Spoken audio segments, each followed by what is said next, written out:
The strength of meekness.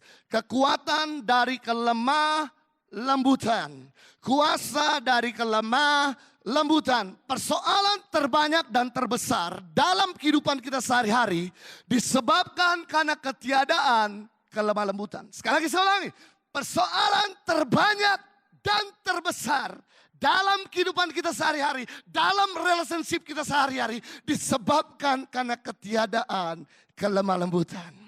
Hubungan suami dan istri bisa bercerai disebabkan karena kata-kata yang tidak lemah lembut. Hubungan atasan dengan bawahan bisa jadi renggang disebabkan karena sikap yang tidak lemah lembut. Hubungan adik dengan kakak bisa saling bermusuhan disebabkan karena perbuatan yang tidak lemah lembut. Ternyata ketiadaan kelemah lembutan merupakan pintu persoalan dalam kehidupan kita. Dan saya beritahu kelemah lembutan bukan bicara soal kelemahan. Tapi kelemah lembutan bicara tentang orang yang memiliki kekuatan. Sekali lagi kelemah lembutan bukan bicara tentang orang yang lemah. Tapi kelemah lembutan bicara tentang orang yang mampu menghandle situasi genting jadi kondusif. Sebabnya saya katakan bahwa kelemah lembutan bukan orang yang lemah, tapi kelemah lembutan adalah orang yang kuat, mampu menghandle masalah sehingga tetap berjalan dalam keadaan kondusif. Kita akan belajar dari seorang yang paling lemah lembut di muka bumi ini bernama Yesus. Matius pasal 26 ayat 52 sampai 54. Matius 26 ayat 52 sampai 54. Maka kata Yesus kepadanya yaitu Petrus, masukkan pedang itu kembali ke dalam sarungnya. Sebab barang siapa menggunakan pedang akan binasa oleh pedang. Atau kau sangka bahwa aku tidak dapat berseru kepada Bapakku supaya segera mengirim lebih dari 12 pasukan malaikat membantu aku. Jika begitu, bagaimanakah akan digenapi yang tertulis dalam kitab suci yang mengatakan bahwa harus terjadi demikian. Firman Tuhan yang baru saja saya bacakan kepada saudara adalah cerita setelah Yesus semalam-malaman berdoa di Taman Getsemani. Sementara dia sedang seru berdoa, sementara dia sedang melakukan hubungan dengan Bapaknya, tiba-tiba dia datangi tentara-tentara Romawi, didatangi imam-imam Farisi dan ahli-ahli agama. Dan mereka semua mengkerucutkan semua tuduhan dan kata-kata yang menyakitkan kepada Yesus. Melihat kejadian demikian, murid Yesus yang bernama Petrus tidak bisa terima terhadap tuduhan-tuduhan tersebut. Langsung Petrus dia ambil pedang dan dia bacok salah satu telinga daripada prajurit Romawi. Melihat kejadian demikian, bukannya Yesus membela Petrus, melainkan Yesus menegur Petrus dengan keras. Petrus, masukkan kembali pedangmu dalam sarungnya. Sebab barang siapa menggunakan pedang akan binasa oleh pedang. Atau kau sangka bahwa aku tidak bisa berseru kepada Bapa untuk memanggil lebih dari 12 pasukan malaikat. Kata pasukan malaikat di sini bukan jumlah yang kecil. Kata pasukan malaikat ini adalah jumlah yang banyak. Saudaraku, di dunia ini ada 4 kategori grup. Di dunia ini ada 4 kategori grup. Grup yang paling kecil yaitu kelompok. Biasanya satu kelompok terdiri dari sekitar 10 personil atau 10 orang di dalamnya. Grup yang kedua yaitu grup yang cukup menengah yang disebut dengan kompi atau company. Biasa satu kompi terdiri dari 100 personil atau 100 orang di dalamnya. Grup yang ketiga yang cukup besar dari itu yaitu batalion yang berjumlah sekitar 1000 personil atau 1000 orang di dalamnya. Dan grup yang keempat yang cukup besar yang disebut dengan legion yang berjumlah sekitar 6000 personil. Yang Yesus maksudkan kata pasukan malaikat ini yaitu batalion. Jadi Yesus telah beritahu sama Petrus, hey, lu gak usah bela gua. Gua bisa sanggup memanggil 12.000 pasukan malaikat untuk dukung gua. Jadi kita bisa melihat Yesus ditangkap bukan karena dia gak bisa melawan. Yesus ditangkap karena dia menyerahkan dirinya. Yesus ditangkap bukan karena dia gak bisa memberontak. Yesus ditangkap karena dia lemah lembut. Sama seperti film Man of Steel. Di mana Superman ditangkap sama tentara Amerika. Bukan karena dia gak bisa melawan. Tapi karena dia menyerahkan dirinya. Saya percaya film Superman banyak terinspirasi dari film Yesus Kristus. Ternyata orang yang lemah lembut adalah orang yang memimpin suasana. Orang yang lemah lembut bukan orang yang dipimpin oleh keadaan. Orang yang lemah lembut adalah orang yang memimpin keadaan. Kalau engkau pengen jadi great leader, kalau engkau pengen jadi pemimpin yang besar, engkau perlu jadi pemimpin yang lemah lembut. Karena pemimpin tugasnya membuat situasi genting jadi kondusif. Situasi yang penuh dengan masalah jadi terurai. Yang mengerti katakan amin dan beri tepuk tangan yang meriah buat Raja kita. Mari kita lihat keuntungan daripada orang yang lemah lembut. Matius 5 ayat 5. Berbahagialah orang yang lemah lembut. Berbahagialah orang yang lemah lembut. Berbahagialah orang yang lemah lembut. Karena mereka akan memiliki bumi. Rupanya kunci kebahagiaan kita bukan ditentukan dari harta yang banyak. Kunci kebahagiaan kita bukan ditentukan dari wajah yang tampan atau cantik. Kunci kebahagiaan kita bukan ditentukan dari posisi yang kita miliki. Saudara, siapa di sini yang tidak kenal artis Hollywood yang begitu kaya raya, yang begitu wajahnya keren, yang begitu pintar untuk bisa membuat orang ketawa, menangis dan membuat kita jadi terpengaruh oleh mimik wajahnya atau aktingnya. Tapi siapa yang menyangka? Ada seorang aktor terkenal bernama Robin Williams.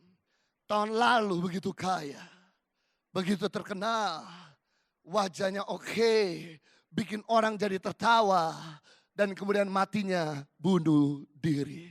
Kita bisa melihat ternyata harta tidak menjamin kita bahagia.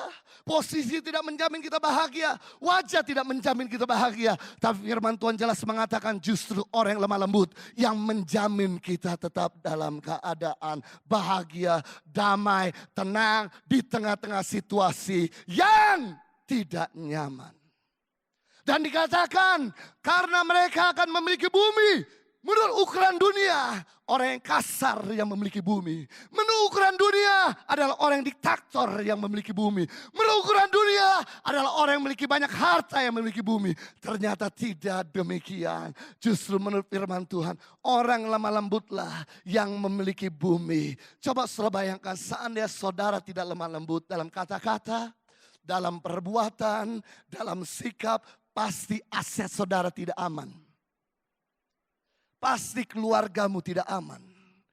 Pasti posisi saudara tidak aman. Justru yang membuat posisi kita aman, yang membuat aset kita aman, yang membuat keluarga kita aman ketika kita lemah lembut. Saya senang kata pria dalam bahasa Inggris dikatakan disebut gentleman. Gentle artinya lembut. Pria yang lembut. Harusnya pria-pria. Ketika di rumah, ketika ada di kantor, ketika sedang ada di tengah-tengah masyarakat. Harusnya betul-betul jadi gentleman. Pria-pria yang mau jadi gentleman sama-sama katakan. Lembek sekali. Pria-pria yang mau lemah lembut katakan. Mari kita lihat 3 ciri-ciri dari orang lemah lembut. 3 ciri-ciri dari orang lemah lembut. 3 ciri-ciri dari orang yang lemah lembut. Yang pertama. Ciri-ciri dari orang lemah lembut. Yaitu memiliki power under control. Meekness is absolutely power under control. Kelemah lembutan adalah kekuatan, kemampuan yang bisa dikendalikan. Kata-kata, emosi yang bisa dikendalikan. Saya katakan di awal, kelemah lembutan bukan orang yang lemah, tapi orang yang kuat. Yang dimaksud kuat di sini adalah orang yang mampu menghandle kekuatannya, mampu menghandle situasi genting, mampu menghandle emosinya, mampu menghandle tangannya, mampu menghandle pikiran dan hatinya. Itulah saya katakan bahwa orang lemah lembut adalah orang yang kuat. You cannot be a leader if you're not strong enough. Kita tidak akan pernah jadi pemimpin kalau kita tidak kuat. Bagaimana untuk jadi pemimpin yang kuat? Meekness, power under control. Mampu mengendalikan kekuatanmu dan emosimu. Saya beritahu bahwa kuasa dan kasih tidak pernah berjalan bersama. Sekali lagi saya ulangi, kuasa dan kasih tidak pernah berjalan bersamaan. Ketika kuasa dilepas, kasih akan tertahan, kasih akan macet, kasih akan mampet. Tapi ketika kuasa ditahan, emosi dikelola, kemampuan kemampuan dikontrol, maka kasih akan mengalir. Berapa banyak percaya selama Yesus di bumi, dia adalah manusia yang penuh kuasa. Yang percaya katakan amin. Kita tahu bahwa Yesus manusia, makanya dia bisa menangis. Menunjukkan dia 100% manusia. Makanya dia bisa stres. Yang keluar keringat bukan keringat air tapi keringat darah. Makanya dia bisa capek, dia perlu tidur. Makanya dia bisa mati. Tapi saya kasih tahu saudara, kematian Yesus menunjukkan dia 100% manusia. Tapi kebangkitan Yesus menunjukkan dia 100% Tuhan. Dia 100% manusia, dia 100% Tuhan. Tapi tahukah pada waktu Yesus di Taman Getsemani. Pada waktu Yesus di Taman Getsemani. Pada waktu Yesus di Taman Getsemani. Bukan ini, mundur satu langkah. Mundur. PowerPoint nggak jalan, bisa dibantu, Asir. Pada waktu Yesus di Taman Getsemani. Mundur, maju satu langkah, maju setelah ini. Maju satu. Pada waktu Yesus di Taman Getsemani. Oh, gambar lompat. Maju lagi satu langkah. Pada waktu Yesus di Taman Getsemani. Dalam keadaan dia sebagai manusia. Kemudian dia coba tawar sama bapaknya. Ya ini dia. Dia coba bergening sama bapaknya. Dan ini dia, sebetulnya dia mau memaksakan kehendaknya. Dia berkata kepada Bapa, Bapa kalau boleh kuasa aku lepas. Agar salib penderitaan ini pergi. Bapa tidak beri jawaban apa-apa. Yesus kembalikan pada kehendak Bapa. Bukan kehendakku yang jadi, biarlah kehendakmu. Kemudian Yesus berdoa dengan isi doa yang sama. Dia berkata lagi hal yang sama. Bapa, kalau boleh kuasa aku lepas. Agar salib penderitaan dan cawan penderitaan ini pergi. Bapa tidak beri jawaban apa-apa. Dia kembalikan lagi kepada kehendak Bapa. Dia berdoa lagi dengan isi doa yang sama. Biasanya Yesus kalau berdoa gak pernah memakai kata-kata yang sama. Dia kreatif. Dia kalau berdoa kata-katanya berbeda. Dia menyembuhkan orang aja tidak pernah pakai cara yang sama. Ketika dia menyembuhkan orang buta pertama. Ketika dia menyembuhkan orang buta kedua dan ketiga. Dia tidak pernah dengan pakai metode yang sama. Dia begitu kreatif. Dia mengajar. Tidak pernah dengan bahan yang sama. Dia bahan yang baru. Tapi saudaraku dia berdoa. Dia berdoa dengan isi doa yang sama. Menunjukkan kemanusiaannya. Sebab ketika manusia dalam keadaan tertekan. Maka cara berpikirnya terbatas. Sikap hatinya terbatas. Segala sesuatunya tenaga yang terbatas. Dalam keadaan terbatas. Yesus berdoa memohon agar salib penderitaan dia pergi. Tapi Bapa tidak mengizinkannya. Dia kembali menyerahkan kehendak Bapa. Kita bisa lihat ciri-ciri daripada orang yang lemah lembut. Tidak pernah memaksakan kehendak pribadinya. Ciri-ciri dari orang lemah lembut. Tidak pernah ngotot dengan kepentingan pribadinya. Saya kasih tahu sama saudara. Jangan kecewa seandainya doa kita tidak dijawab oleh Bapa di surga. Jangan patah arang seandainya keinginan kita tidak dipenuhi oleh Bapa di surga. Sesungguhnya ada rencana Bapa yang jauh lebih mulia yang tersedia di depan kita. Makanya orang yang telah lemah lembut pasti tidak pernah mendapatkan yang terbaik dari hidupnya.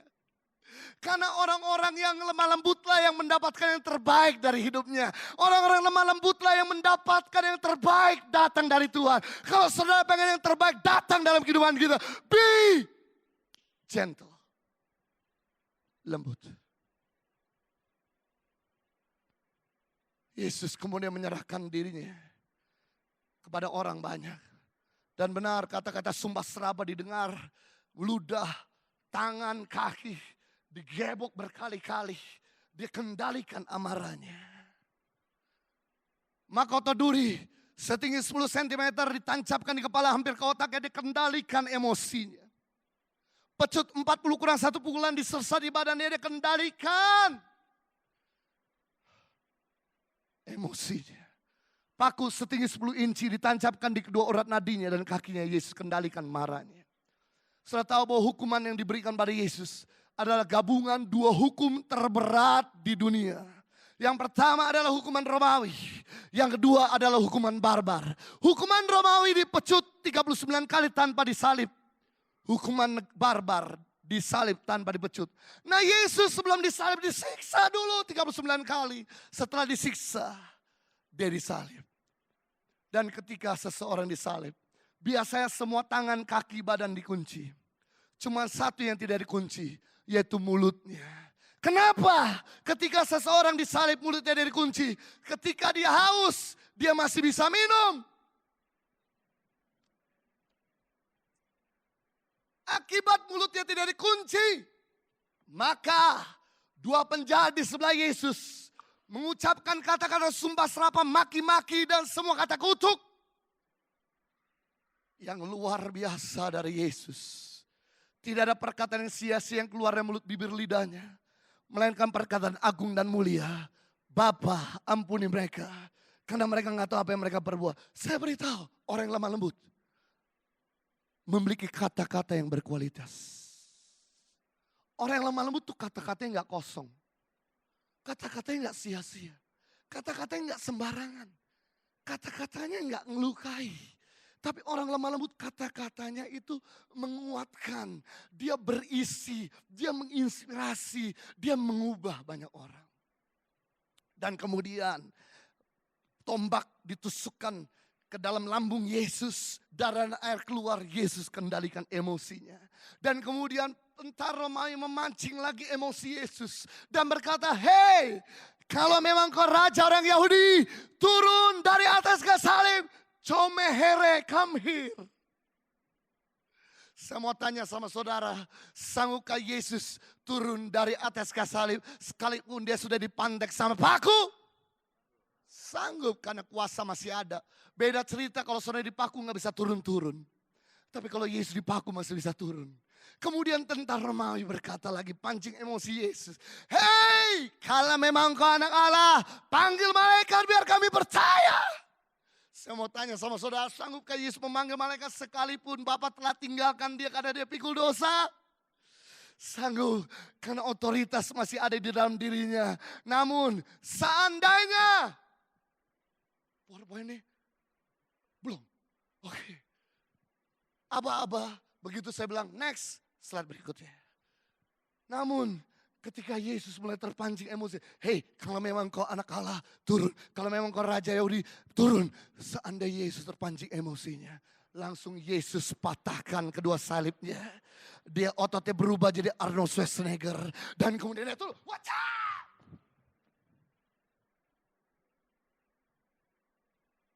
Seandainya Yesus turun waktu itu.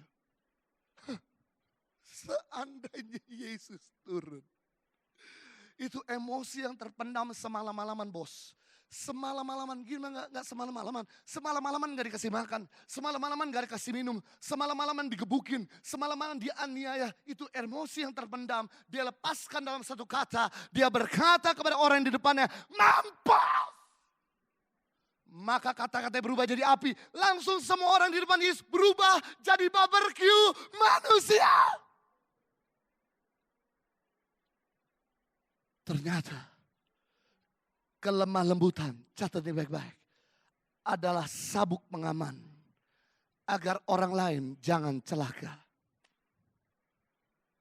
Kelemah lembutan adalah alat penjaga agar orang lain jangan terluka. Kenapa seringkali kita menciptakan barisan orang sakit hati? Karena ini tidak lemah lembut. Karena hati tidak lemah lembut. Karena sikap tidak lemah lembut. Justru kelemah lembutan menolong kita agar orang lain jangan terluka. Yang mengerti katakan amin. Seandainya Yesus waktu itu turun, maka sia-sialah kepercayaan kita kepadanya.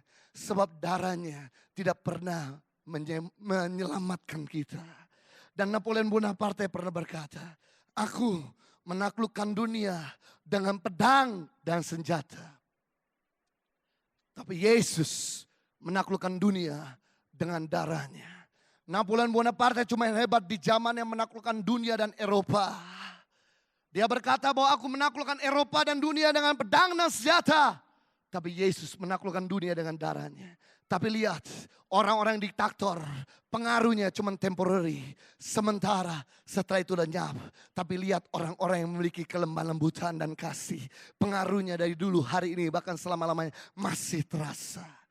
Saya beritahu kepada saudara bahwa kuasa dan karisma cuma membuat orang terpesona sesaat.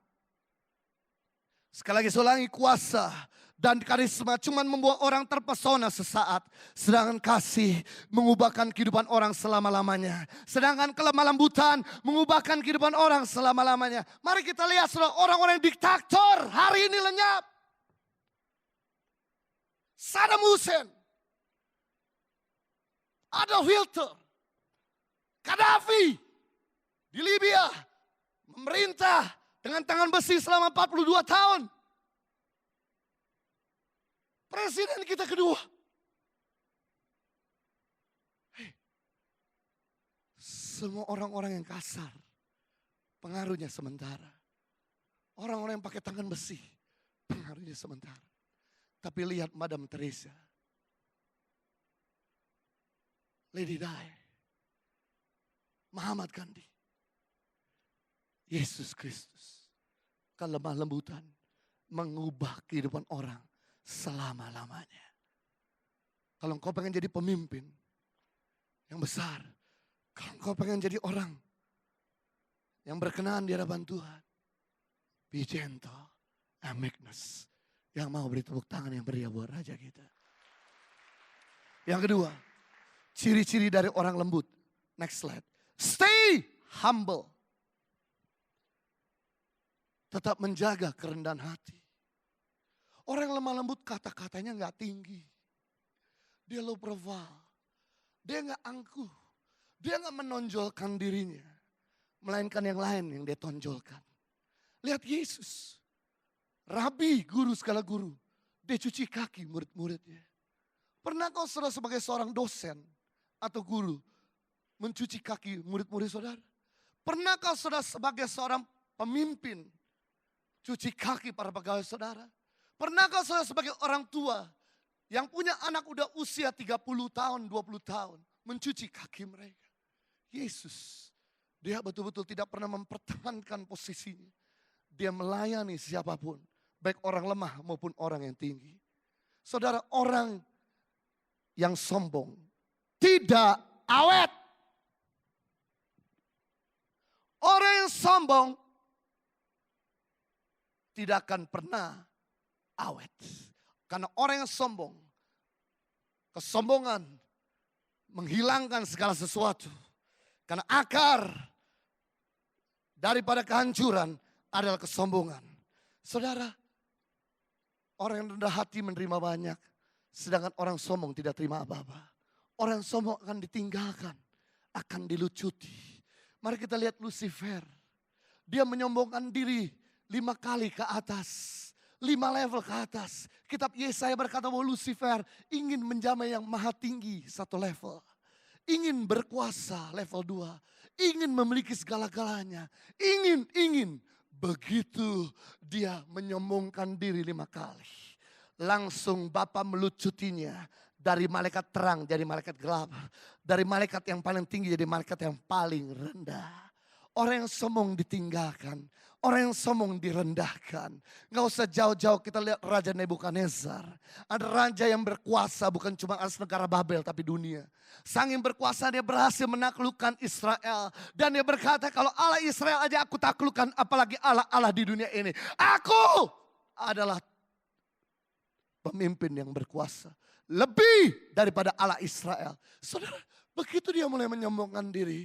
Nggak lama setelah itu dia direndahkan sama seperti seekor lembu. Makan rumput sama seperti lembu. Saudara, selama saya tinggal di Indonesia, saya kunjungi orang-orang miskin di Indonesia. Tidak ada seorang miskin di Indonesia yang makan rumput. Berarti orang sombong akan direndahkan lebih rendah dari seorang miskin. Daripada orang miskin. Saudara, udah deh, nggak usah jauh-jauh. Kita lihat kisah Titanic. Pernah nonton film Leonardo DiCaprio waktu nonton film Titanic? Pernah saudara? Hah? Pernah.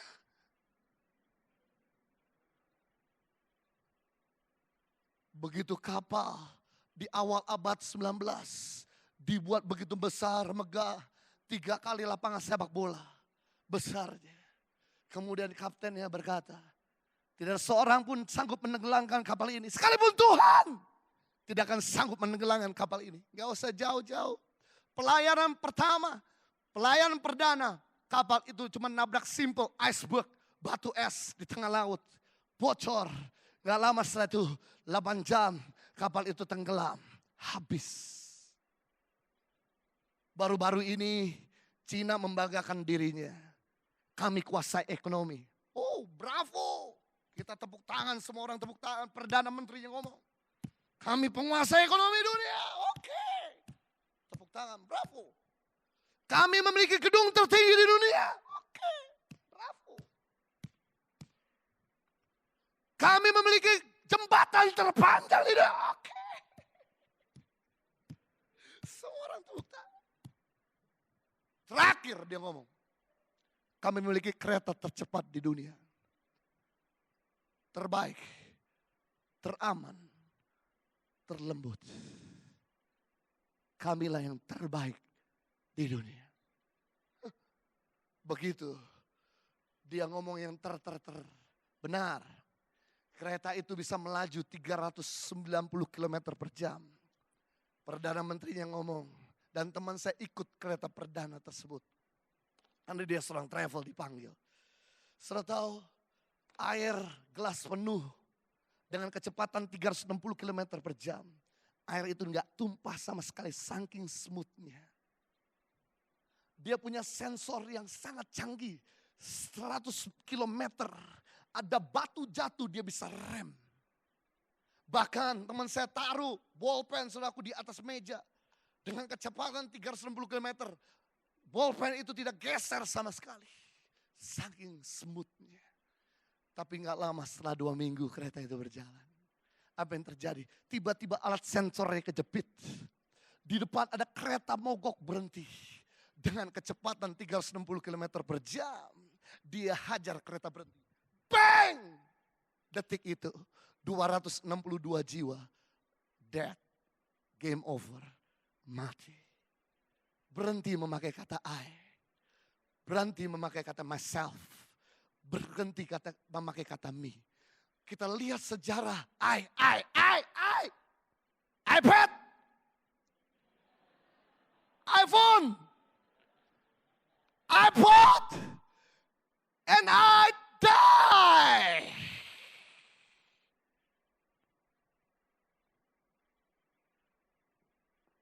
Orang yang rendah hati menerima banyak. Orang sombong tidak terima apa-apa. Yesus lawan Lucifer dengan kerendahan hati. Kalau Lucifer menaikkan diri, Yesus rendahkan diri 5 lantai ke bawah. Filipi pasal 2 ayat 4 sampai 8. Dia merendahkan diri dari Tuhan jadi manusia. Berubah jenis, bukan berubah bentuk, bukan transformer. Berubah jenis dari Tuhan jadi manusia. Coba saudara berubah jenis dari manusia jadi monkey. Ada di sini saudara yang mau berubah jadi monkey. Makanya saya heran dengan siluman-siluman itu. Udah bagus-bagus manusia pengen jadi monkey. Pengen jadi babi. Come on.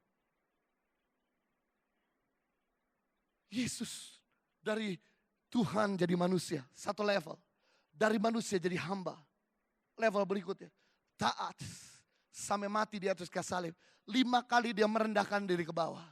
Begitu dia merendahkan diri sampai turun ke bawah. Kemudian Bapa memberikan gelar predikat, nama di atas segala nama. Ketika Yesus merendahkan diri taat sampai mati di atas kayu salib, langsung Bapa memberikan gelar honor, nama di atas segala nama. Saya kasih tahu sama saudara, gelar nama segala nama, Tuhan segala Tuhan, tidak pernah diberikan kepada Yesus kalau dia tidak pernah mau merendahkan diri sampai taat di atas kayu salib. Gelar itu diberikan Bapa, diberikan surga ketika dia mau mati taat di atas kayu salib. Dia merendahkan diri ke bawah. Kita bisa melihat ternyata semakin kita rendah hati, semakin tinggi pangkat kita di surga. Semakin kita sombong, semakin rendah pangkat kita di surga. Berkali-kali Tuhan ngomong, kalau engkau pengen jadi yang terbesar, jadilah hamba. Kalau engkau pengen jadi terbesar, jadilah anak kecil. Saya bisa sebutkan begitu banyak ayat-ayat. Dia memberitahu semakin kita rendah hati, semakin tinggi pangkat kita di surga. Jadi saya sedang buka pola pikir kita. Jangan cuma meraih gelar di bumi yang sementara ini. Karena di bumi sementara ini gak ada bandingan dengan kekekalan kita nanti. Jangan cuma naik gelar S1, S2, S3, gelar doktor, master, profesor. Karena 70 tahun profesor kita nggak ada apa-apanya dengan 700 tahun nanti. Nggak ada apa-apanya dengan 7.000 tahun nanti. Nggak ada apa-apanya dengan 7 juta tahun nanti. Di mana kita memerintah atau diperintah selama-lamanya. Di mana kita malu atau bangga selama-lamanya. Mungkin kita boleh masuk surga. Semua boleh masuk surga. Mungkin aja. Tapi belum tentu saudara jadi pemimpin di surga. Jadi penguasa,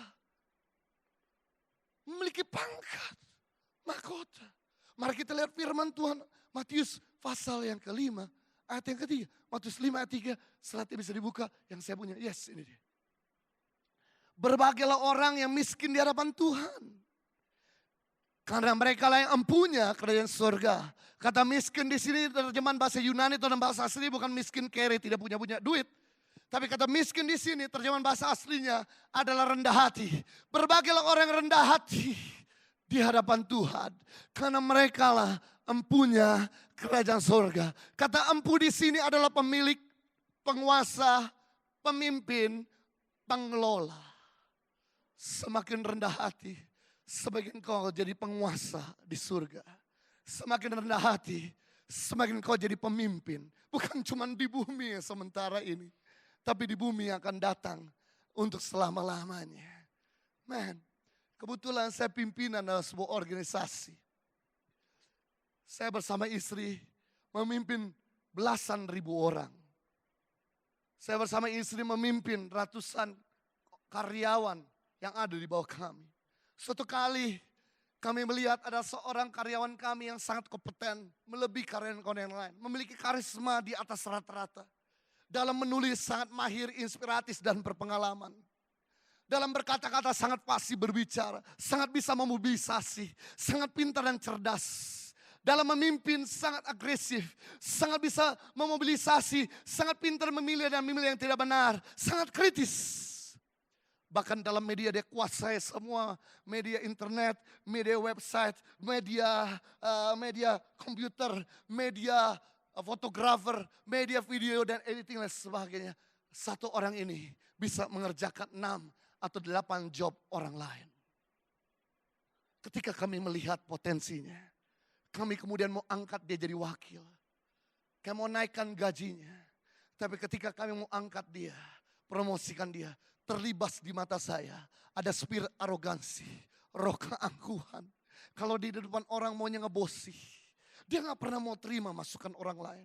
Dia susah sekali ditegur. Dia jadi orang yang sangat tidak mau turun. Dia selalu maunya dilayani. Setelah langsung pikiran saya berkata, kalau kecil aja dia sudah sombong.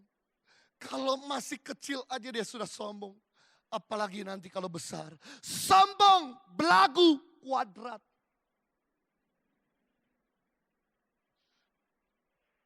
Bayangkan hati mulia mau kasih. Pikiran berkata jangan. Kalau miskin aja sudah sombong.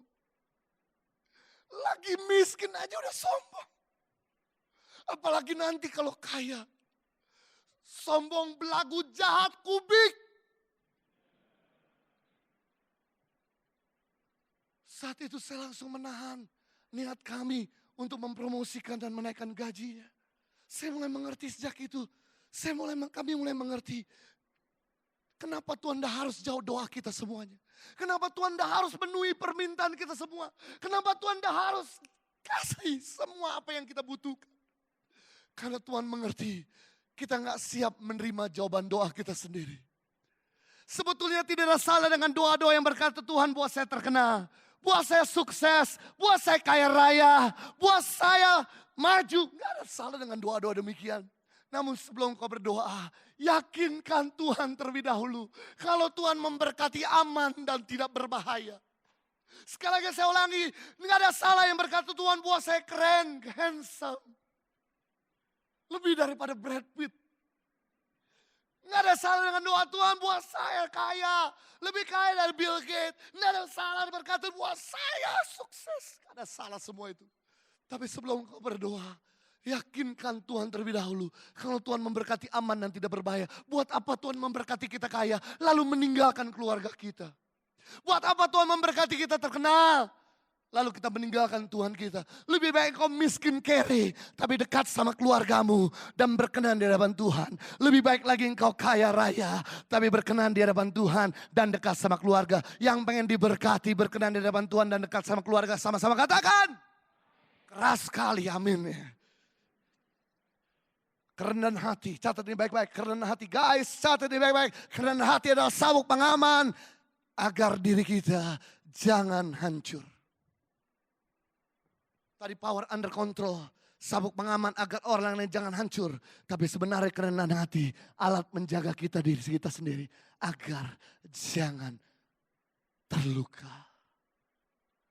Kesombongan adalah awal dari segala kehancuran. Jadi kalau bisnis kita hancur, kesehatan kita hancur, organisasi kita hancur, keluarga kita hancur, keuangan kita hancur, kepemimpinan kita hancur. Jangan cepat-cepat kambing hitamkan orang lain. Introspeksi diri sendiri. Tapi yang luar biasa, kitab Amsal berkata, kerendahan hati adalah awal dari segala kehormatan, kemuliaan, dan kekayaan.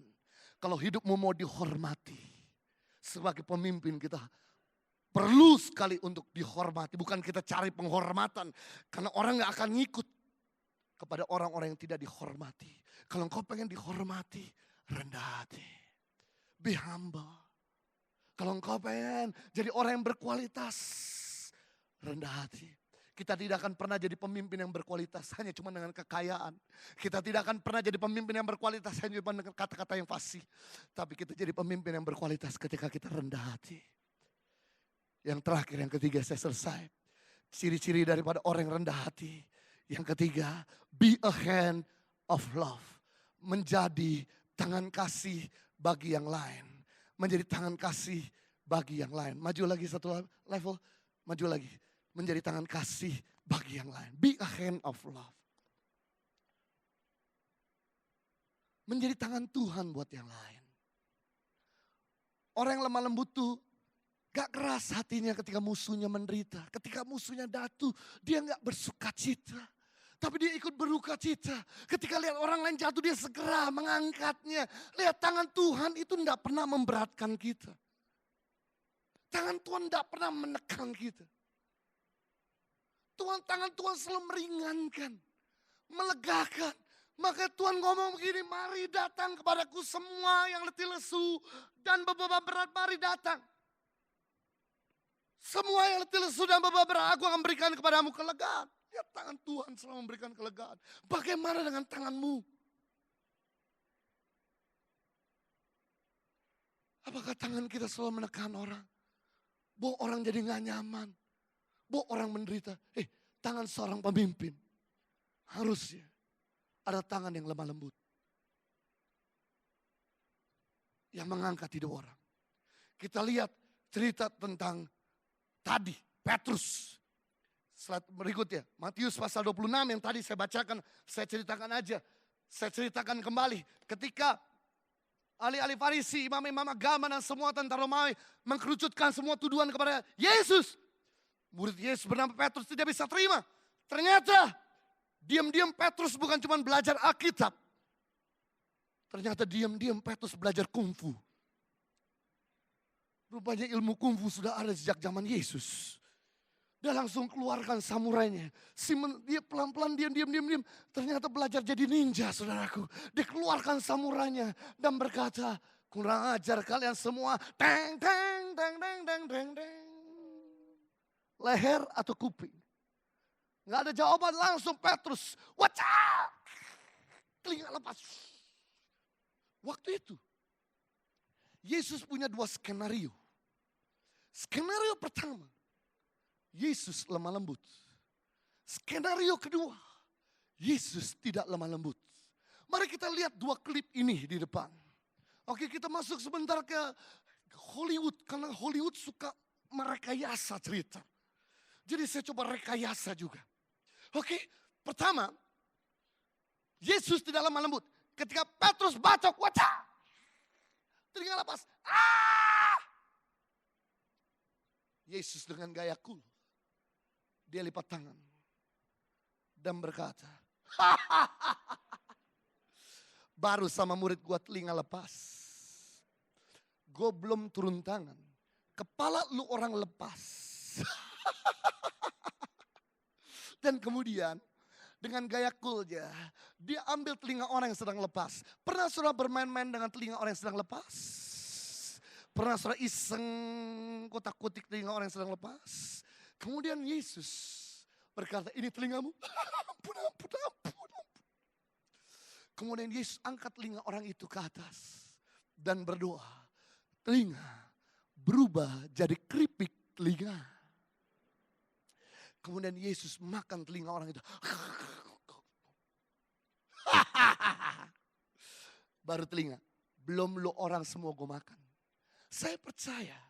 Waktu itu orang gak lihat lagi Yesus sebagai Tuhan. Melainkan hantu. Orang-orang gak lihat lagi Yesus sebagai manusia. Melainkan Dracula dan kanibal. Dan saya percaya waktu itu semua orang di depan Yesus langsung lari 1000 langkah ngibrit. Dan Yesus bersama dengan murid-muridnya pulang ke rumah dalam keadaan happy ending. Jagoan dia menang. Dan Yesus tidak akan pernah diganggu lagi sama mereka selama-lamanya. Never, never, never. But Yesus tidak akan pernah menyelamatkan orang. Tapi bersyukur waktu itu ketika musuhnya yang nganiaya Yesus dalam keadaan jatuh, terluka. Dia pakai prinsip lemah lembut. Mari kita lihat klip di depan ini. Cerita Yesus lemah lembut. Tadi cerita Yesus dah lemah lembut. Kita mundur sebentar, rewind sebentar. Kembali pada cerita Petrus ambil pedang. Bacok, wacap! Telinga lepas. Darah muncul.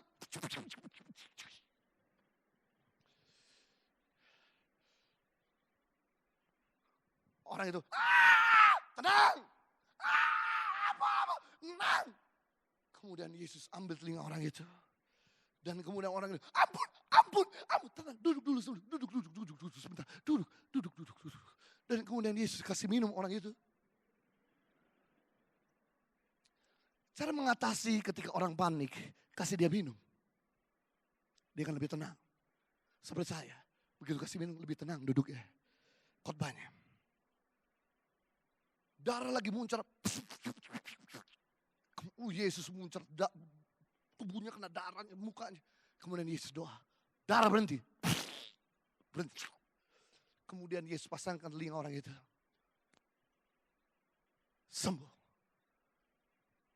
Yesus berkata, segala sesuatu harus ada jaminan mutu. Kita uji garansinya. Yesus tarik kuping orang itu. Sudah nempel?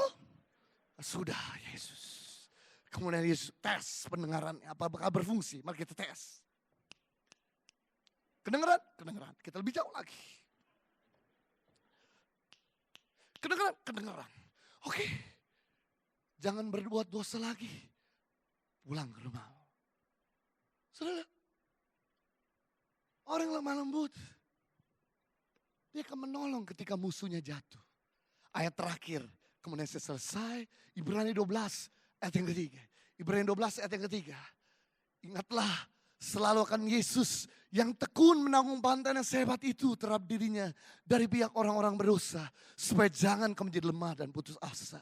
Saudara, kita disuruh ingat akan ketekunan Yesus. Yang begitu hebat menanggung bantahan dari orang-orang berdosa. Bukan dari orang-orang yang baik, yang adil. Tapi melainkan orang-orang yang kejam. Saya cuma mikir. Yesus kan walaupun dia Tuhan, tapi 100% masih manusia. Saya walaupun punya Roh Kudus di dalam, tapi 100% masih manusia. Bagaimana mungkin Yesus diludahi? Gak gregetan. Disiksa, dianiaya. Gak ada satu uppercut yang keluar.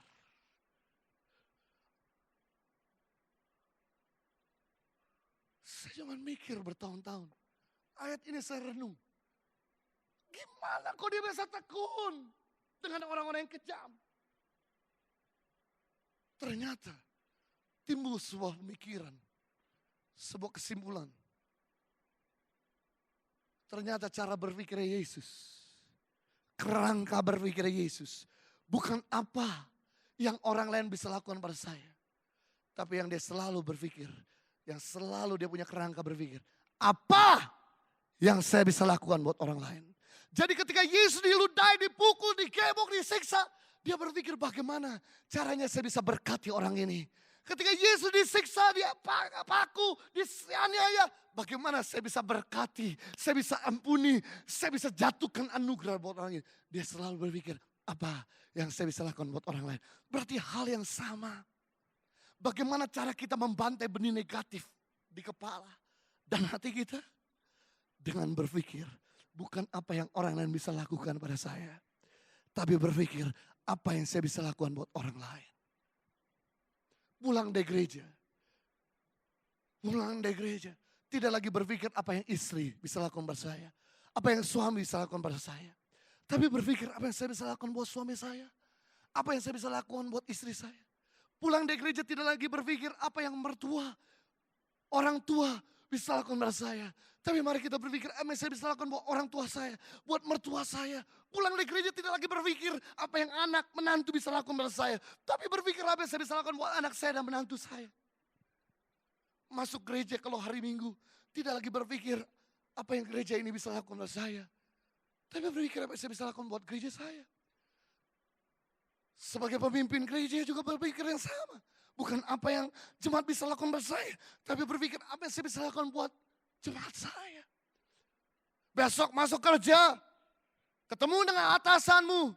Tidak lagi berpikir apa yang atasan bisa lakukan pada saya. Tapi berpikirlah sebaliknya apa yang saya bisa lakukan buat atasan saya.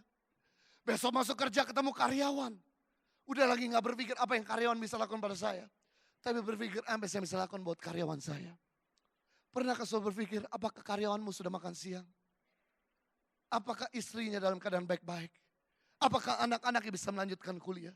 Saudara, kita tidak akan pernah menjadi perusahaan yang besar, institusi yang besar. Kalau orang yang 24 jam 7 hari yang ada di depan mata kita, kita gak pernah berikan servis yang terbaik. Karena besar kecil dari sebuah perusahaan bukan ditentukan dari asetnya, bukan ditentukan dari namanya, tapi besar kecil dari sebuah perusahaan ditentukan dari servisnya. Bedanya antara hotel bintang 5 dengan hotel bintang 2, bedanya antara penerbangan bintang 5 dengan penerbangan bintang 2 bukan dari nama, bukan dari aset, melainkan dari servisnya. Jadi kalau saudara boleh punya hotel bintang 5, penerbangan bintang 5, tapi kalau servis saudara gak diperbaiki, cepat atau lambat bintangmu akan turun. Saya kasih tahu, kita tidak akan pernah memberi servis yang baik buat orang-orang yang cuma datang 1 minggu sekali, 2 hari sekali, 1 bulan sekali customer dan klien kita. Kalau karyawan yang di depan mata kita, pembantu, supir, pegawai yang di depan mata kita sendiri, kita gak pernah beri servis yang terbaik buat mereka. Di Amerika ada satu klip yang saudara bisa saksikan dan saudara pasti menangis setiap kali nonton klip itu, yaitu Undercover Boss. Ada yang tahu film itu? Satu orang. Terlalu banyak tinggal di Bandung. Sekali-sekali sudah lihat di YouTube. Di mana bos-bos perusahaan, CEO besar. Dia harus melakukan undercover. Menjadi karyawan biasa. Berpakaian biasa. Ataupun menjadi karyawan yang baru. Dan kemudian melihat karyawannya bagaimana bekerja di perusahaan itu. Tanpa ada pengawasan dari atasan. Dan kemudian dia melihat ada pegawai-pegawai yang ternyata saudaraku sembarangan ngomong, sembarangan bekerja. Saat itu dia bisa melihat di depan matanya. Dia bisa lakukan tindakan dengan menasihati atau memecatnya. Dan kemudian tapi dia melihat sebagian besar di antara karyawan-karyawan di Amerika itu ternyata melakukan yang terbaik. Dan ketika mereka melakukan yang terbaik, sudah tahu langsung karyawan itu dikasih gaji begitu besar 5 kali lipat dari biasanya. Dikasih rumah dan change their life. Termasuk atasannya ketika dia mulai lakukan servis yang terbaik buat pegawai. Itu mengubahkan kehidupan mereka. Sama saya bersama istri. Ketika ada di negara ini kembali dari Australia 10 tahun tinggal di Australia. Kami nggak berpikir apa yang saya bisa lakukan buat negara, apa yang negara ini bisa lakukan pada saya. Tapi saya berpikir apa yang saya bisa lakukan buat negara saya. Kami tinggal di Australia. Orang tua saya masih ada di sana, adik-adik saya masih di sana semua. Kami menikah di sana. Permanent resident di sana, punya anak di sana. Tapi waktu tahun 2006, saya bersama istri memutuskan kembali ke Indonesia. Waktu memutuskan kembali ke Indonesia, adik saya teriak, "Kok, lu pikir baik-baik semua warga negara dunia ingin menanggalkan kewarganegaranya, ingin jadi warga negara Australia. Bukan cuma negara Indonesia, Eropa dan Amerika. Mereka ingin pindah jadi warga negara Australia karena fasilitasnya. Lu tahu sendiri di Australia rumah sakit gratis, dokter gratis, sekolah gratis, kuliah gratis, menikah dikasih uang, punya anak dikasih baby bonus $5.000 Australia. $1 10.000, 5.000 berarti kan 50 juta. Nah waktu tahun 2005 Tuhan kasih kami 5 anak, ceprot-ceprot lahir.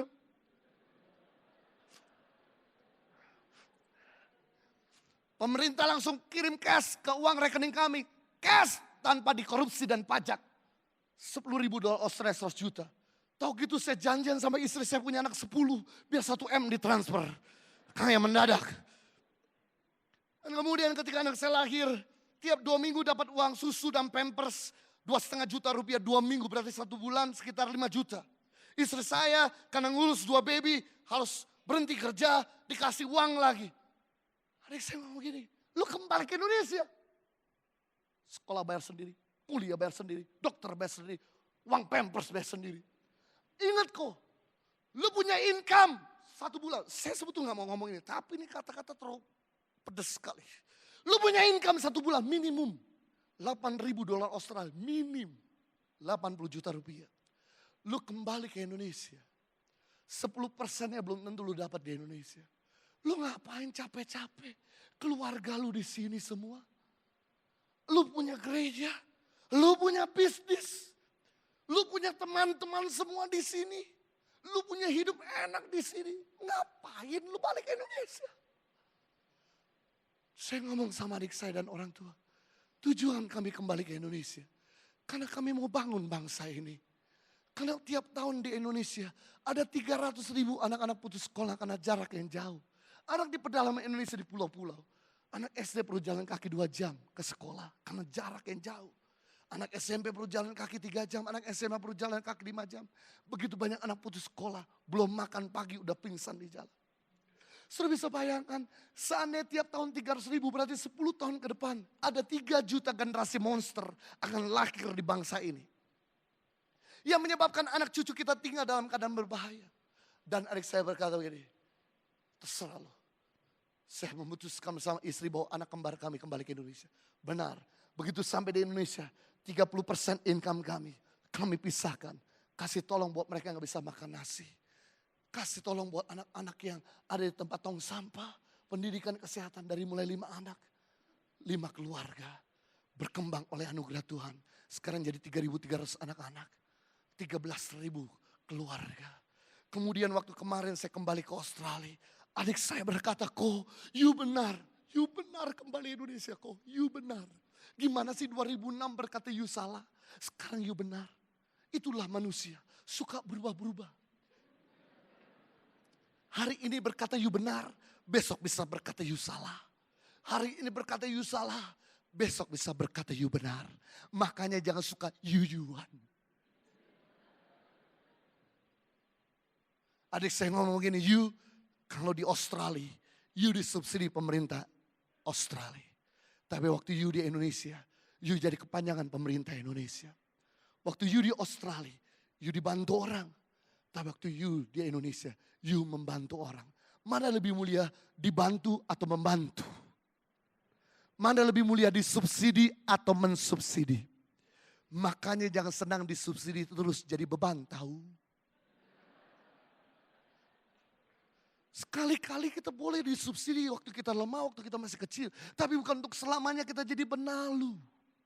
Ingat, kebijaksanaan orang bisa berubah. Kebijaksanaan pemerintah bisa berubah. 69 tahun kita mengecap BBM bersubsidi. Seandainya pemerintah mulai cabut pelan-pelan, jangan marah bos. Udah 69 tahun. Itu opa oma kita udah tua sekali. Sudah waktunya kita semua beranjak dewasa untuk memberkati bangsa ini. Yang mau katakan amin dan beri tepuk tangan yang meriah buat raja kita. Be a hand of love for our nation. Mari kita berdoa. Bapa di surga, kami bersyukur untuk kebenaran firman-Mu yang telah menginspirasi dan memberkati kami pada pagi hari ini, siang hari ini. Thank you God.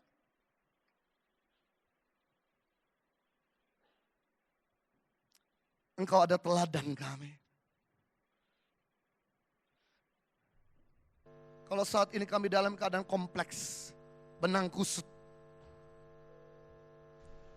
komplikasi, persoalan demi persoalan. Kalau kami tarik, disebabkan karena ketiadaan lemah lembutan. Hari ini kami mau belajar untuk lemah lembut. Yang pertama, mampu mengendalikan kuasa kami, emosi kami. Karena dengan kami mampu mengendalikan emosi kami menjadi alat penjaga untuk orang lain tidak terluka. Mari penuhi hati kami. Berikan kekuatan yang ekstra untuk kami bisa handle situasi genting. Yang kedua kami belajar. Ciri-ciri dari orang lemah lembut yaitu stay humble. Karena humble ada alat menjaga untuk diri kami nggak hancur. Tuhan, kami mau terus tinggikan Kau.